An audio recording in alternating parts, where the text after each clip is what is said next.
और यशोदा जी कहती हैं, सुनिए माँ यशोदा जी के भाव को। कहती हैं, जद फिटे तुम जानते उनकी, जद फिटे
क्रूर जी, मेरा संदेशा कहना। क्या कहती है? भेद उबटनो हरुता तो जल, भेद उबटनो हरुता तो जल, आई देख बज भेद उबटनो हरुता तो जल,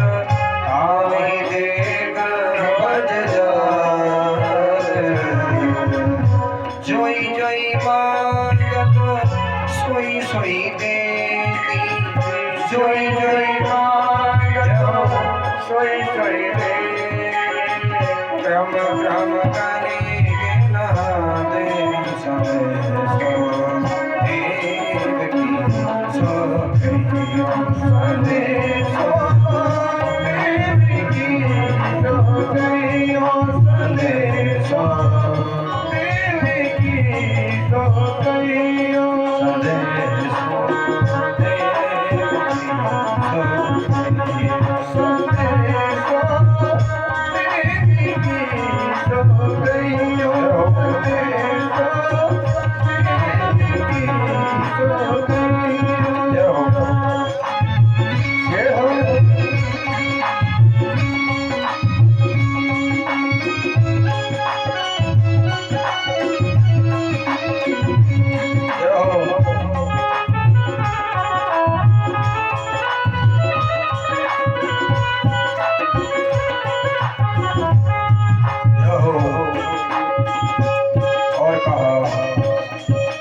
यशोदा जी कहती है, इस पद को सूरदास जी ने लिखा और सूरदास जी अपना मंतव्य प्रकट करते हैं। क्या कहते हैं? सुनिए।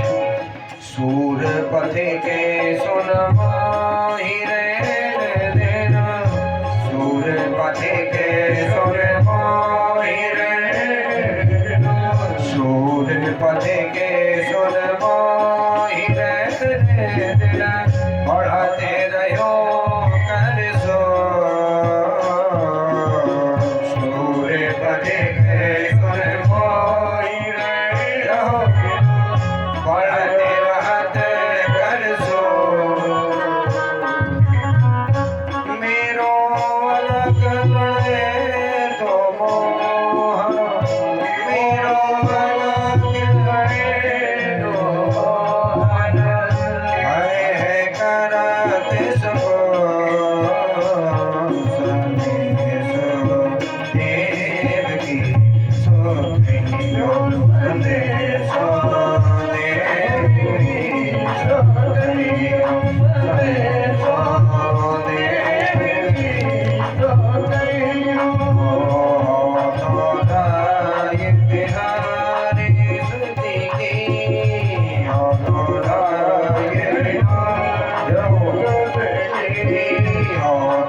बिहारी लाल की जय। ऐसा कर करके महाराज माँ यशोदा ने अपना मंतव्य प्रकट किया, अपना प्रेम प्रकट किया। महाराज एक माँ अपने पुत्र का प्रेम प्रकट करती है। महाराज माँ का प्रेम तो इतना अगूढ़ है कि जिसको ना महाराज सुनाया जा सकता, ना गाया जा सकता। व्यक्ति के जिंदगी में अगर कोई प्रत्यक्ष देवता है, कोई प्रत्यक्ष गुरु है, तो महाराज वो माँ है। जिंदगी में सबसे बड़ा, जिंदगी में व्यक्ति के लिए प्रत्यक्ष देवता का दर्शन हो सकता है। देवता तो कलयुग में दर्शन देने नहीं आएंगे, पर आपको अगर किसी सच्चे देवता का प्रत्यक्ष दर्शन करना महाराज, तो अपने पिता माँ का दर्शन करो। वही इस जगत के प्रत्यक्ष देवता है महाराज, उन्हीं का दर्शन करो, उन्हीं से कल्याण होगा। पर महाराज आज हमारे देश में उल्टी बैठा है। लोग माँ को ही, पिता को ही कुछ नहीं समझते। आजकल बेटों की हालत बहुत खराब है महाराज, माओ की हालत भी बहुत खराब है। ना कोई यहाँ मां मानता, ना पिता मानता महाराज। एक बार यहाँ अग्नि के साथ फेरा लगे महाराज, फिर कोई किसी को नहीं मानता। बस तू ही मेरा मंदिर, तू ही मेरी पूजा, बस महाराज एक ही रह जाता है। फिर उसकी जिंदगी में ना माँ का महत्व होता, ना पिता का महत्व होता। महाराज माँ की ममता ऐसी होती है पुत्र के लिए। माँ के कर्ज को कोई भी पुत्र चाहे, अगर पिता से अगर ऋण हो सकता है, पर माँ से कभी ऋण नहीं हो सकता। कोई भी पुत्र चाहे कि मैं अपनी माँ से ऋण हो जाऊं, पर महाराज माँ से ऋण जिंदगी में कोई भी व्यक्ति कभी भी नहीं हो सकता। आप चाहे जितना प्रयास कर लो। ये माँ वही है जिसने तुझे 9 महीने कोख में रखा, पेट में। महाराज एक रोटी ज्यादा हो जावे तो रात भर नींद नहीं आती। बार बार कहते हो यार ज्यादा भोजन हो गया, आज ज्यादा भोजन हो गया। ये वही माँ है जो 5 किलो का वजन हमेशा अपने पेट पर लाद करके तुझे जीवन दान देती है, तेरी रक्षा करती है। उस माँ से पूछ तेरा एक रोटी में क्या हाल होता है। उस माँ को से पूछ जो 5 किलो का वजन लेकर के अपना जीवन गुजारा करती, घर के कार्य करती, तेरे लिए भोजन बनाती, घर के सारे कार्य करती। पूछ उस माँ से वो कैसी रहती होगी। तेरा एक रोटी खाने के बाद तेरा हाल बेहाल हो जाता है। जैसे ही बच्चा गर्भ में आया, माँ का परहेज हो गया। आप ये नहीं खाएंगी, आप वो नहीं खाएंगी, ये नहीं खाएंगी। ये सब छोड़ा किसके लिए? पुत्र के लिए। मेरा पुत्र स्वस्थ हो, मेरा पुत्र सही रहे। महाराज मूंग की सूखी दाल और सूखी रोटियां चबा चबा करके तेरी रक्षा करती, क्योंकि डॉक्टरों ने कह दिया कि ज्यादा तेल चिकनाई नहीं खाना। सो महाराज उसने सब बंद कर दिया। मूंग की दाल और रोटी चबा के जीवन यापन करे। किस लिए? तेरे लिए। उसे क्या जरूरत थी ये सब खाने की? पर कहीं मेरे पुत्र को कोई दिक्कत ना हो जावे, इसलिए उसने मूंग की रोटी और मूंग की दाल और सूखी रोटी चबाई महाराज तेरे लिए।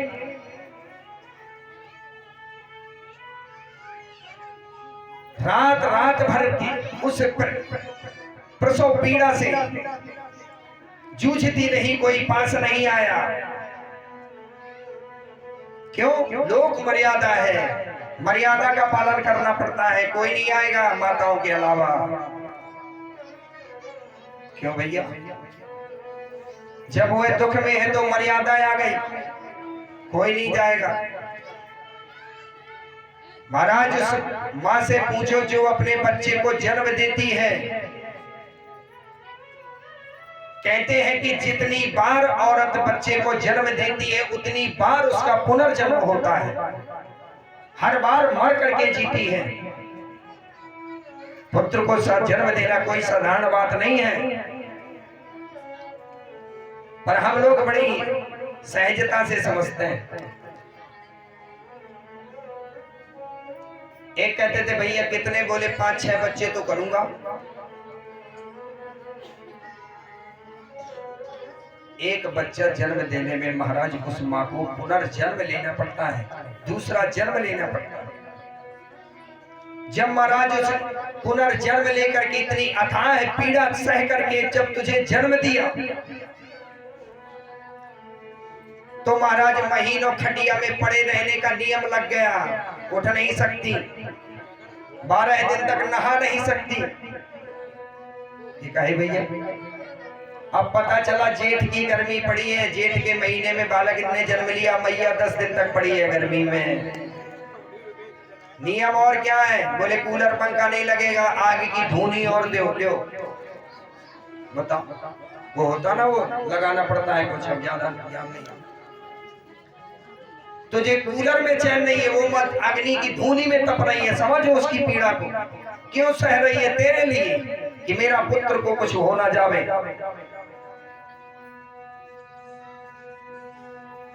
रात भर ऐसी ठंडी के सीजन में तुझे सूखे पर सुलाती है, स्वयं गीले पर सोती है। रात भर तुझे बदलती है, तेरे बिस्तर को साफ करती है, स्वयं गीले पर सोती है, लेकिन तुझे सूखे पर सुलाती है। वो कौन कर सकता है? वो माँ।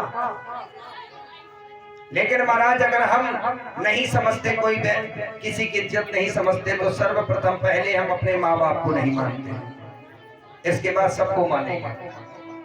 आजकल माँ बाप की तो इतनी ज्यादा दिक्कत महाराज हमें देखने को मिलती है, हम सब जगह देखते रहते हैं। बाहर आजकल चले जाइए, अनाथालय में लिखा मिलेगा नो वैकेंसी, कोई जगह खाली नहीं है, सारे अनाथालय भरे पड़े, एक बेड में 2-2 पड़े। आज वही माँ इतनी भारी, इतनी वजनदार हो गई, तुझे घर पे नहीं रख सकता। ये वही माँ है जिसने तेरे लिए इतने सुंदर भवन का निर्माण किया। ये वही माँ है, ये वही पिता है जिसने तेरे लिए इस घर का निर्माण किया। एक एक खून के पसीने को बहा करके, एक एक ईंट रख करके तेरे इस घर को बनाया।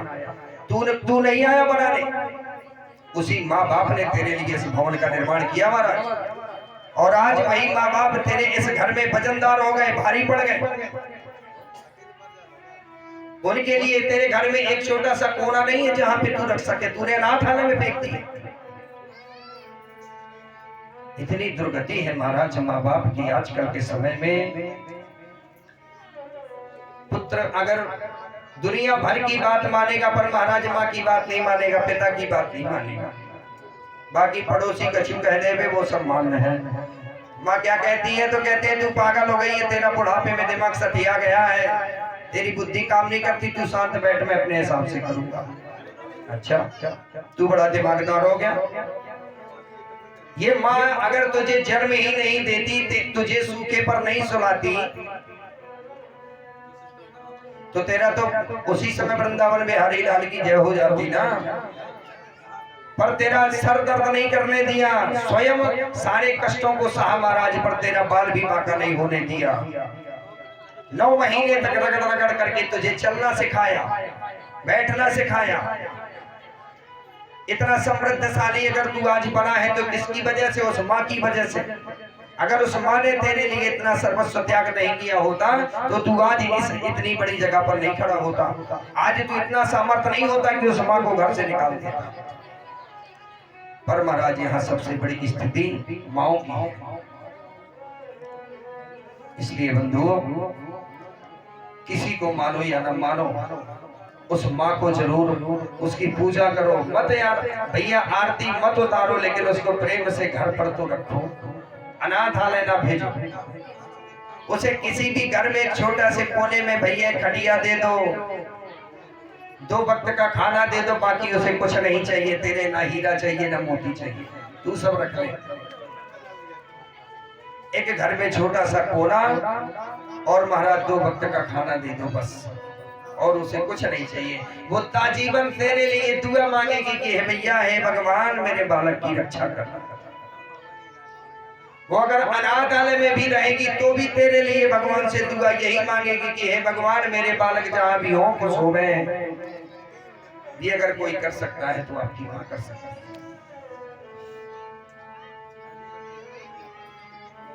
लोगों को लेकर भ्रम है। इसलिए भैया कुछ मत करो, घर में एक छोटा सा कोना दे दो, एक छोटी सी खटिया दे दो महाराज, उनको वहीं पड़ा रहने दो, सुबह शाम भोजन दे दो, बन जाए तो सुबह शाम जब काम से निवृत्त होकर के आओ तो प्रेम से दो शब्द उस माँ से बोलो, तो उस पिता से बोलो तो कि माँ आप कैसे हो, आपको कुछ चाहिए तो नहीं। ये पुत्र का धर्म है, उसने तेरे लिए क्या किया। उस बालक अगर जिंदगी में कभी बैठ करके सोचे कि इस माँ ने मेरे लिए क्या किया, मेरे पिता ने मेरे लिए क्या किया, तो शायद ये बात उसको समझ में आए। पर महाराज आजकल लोगों को इतना सोचने का समय नहीं है कि माँ ने क्या किया कि पिता ने क्या किया।